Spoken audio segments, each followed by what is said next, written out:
Hello, my name is Reshama, and I'm going to do a brief introduction on how to use Discord. This video is tailored to the Scikit-Learn sprint that is coming up that is organized by Data Umbrella. Why are we using Discord? There's for a few reasons. The first is that there's good sound quality. It allows users to share chat channels as well as voice and screen and video. It allows users to hop from one channel to another, and it is free. There's some limitations to Discord, however. The screen share is limited to 25 participants, and there's a lack of the thread functionality, which makes it easier to follow conversations. So there are two ways that you can access Discord. You can use it on any browser, and this is the link for it, or you can download the application. The benefits to downloading the application is that you can use all the features. We found that there are some limitations in using the browser app. It's easy to access. We found from our users for prior spins that they experience less technical issues. And it's easier to share camera and screen. And we've also found that it is particularly easier for Linux users. So how do you join the Data Umbrella Discord server? We have the link to join on our website, dataumbrella.org. The reason we are not posting it here is that the link can change over time, so you can find it on our website. What I'm going to do is I'm going to go over how to navigate Discord, setting up profile and such. So let's go over to Discord. So once you join the Discord server, you'll see Data-Umbrella at the top, and you'll see our logo over here. The very first README is going to be our terms and agreements, community agreements. Please read them and check them out. Right here, this is called a category, and within a category where there's a pound, it's a text channel, and we have our Twitter feed connected, as well as announcements, and also please check out, please look at our code of conduct as well. Within the community, which is also a publicly accessible channel, there are chats for intros, events and discounts, job boards, chatting. And where you see this, I guess you could call it a microphone, it's called the voice channel. So we have a general and chat, okay? Once you join the Data Umbrella and you've been accepted into the sprint, there is a channel for Scikit-Learn, and notice you may have to expand it to see all the sub-channels, but there's sprint information, there's a help queue, and this is where people can ask questions to the contributors during our office hours. For each of the sprints, we have a table 1 and table 2, which has a chat and voice and screen share, and this will be assigned later by pair programming. So the first thing you want to do when you get into the server is you definitely want to check out the information and the information of the README terms and the code of conduct. The next thing you want to do is you want to set up your profile. So for me right here, I'm going to click on the profile, and notice that my avatar is, it's the default one. So if I want to update that, I click on user settings, and right here I can upload avatar, okay? So I am going to upload a photo. All right, and I'm going to make sure that my username is something that is my full name. Okay, and it's going to ask me for my password because I've made a change to my account. Okay,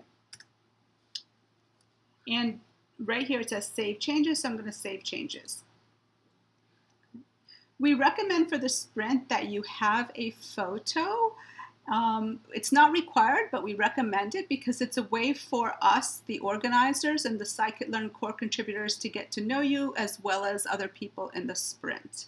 And you can always change your photo and your name back to something else after the event is over.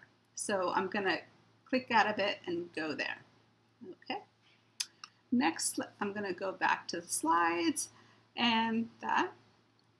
So A reminder that whatever your username is, please make sure that it is professional and appropriate and follows our code of conduct. And the benefit to having your username and a photo is that it makes networking easier, particularly for these virtual events.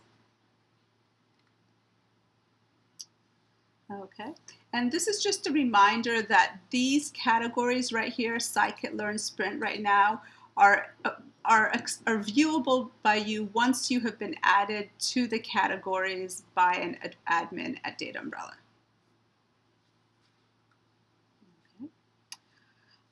This is just a reminder. Sometimes people don't see all the channels that are here because notice only 2 of them are highlighted, and the reason only 2 of them are highlighted is because there's unread messages. But if I expand it, I can see other channels. So just make sure you do that because sometimes people think they don't have access to the channels and they do. Okay. So in this for instance, in this is a chat. So this is where people can introduce themselves from the sprint. Okay. I just introduced myself in that.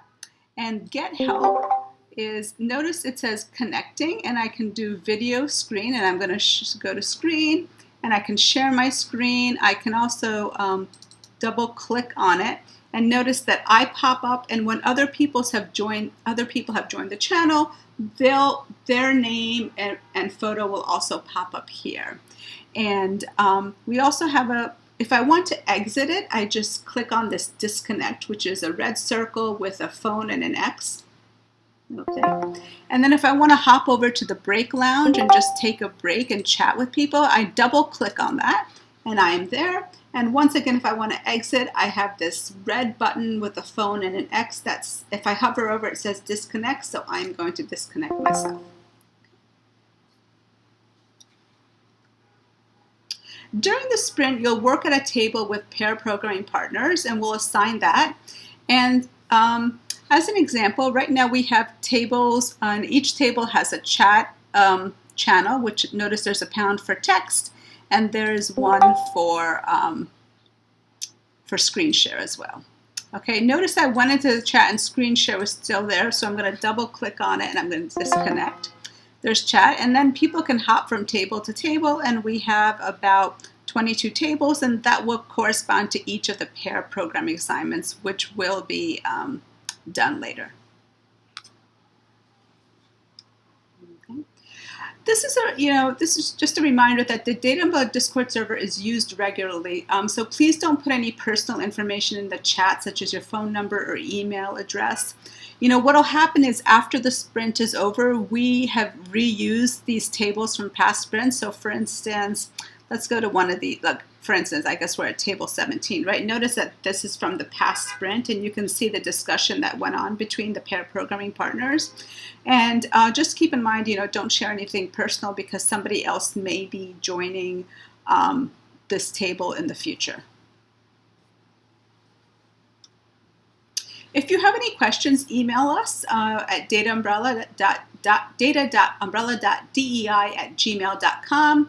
You can also send a DM on Discord. Sometimes direct messages are a bit limited depending on people's settings on their server. You can also ask on the help channel under the community category. And we appreciate your patience. So I just want to go back and point out where the help category is. So this is the community and this is the help. All right. And I also just want to point out one more thing is if you go to user settings, there are a lot of other options that you can look at. So if you just want to check out some of these other things and what you can change, if you want to change your password, if you want to enable two-factor authorization for security, to do that, and there's numerous other settings here as well. Thank you for joining us.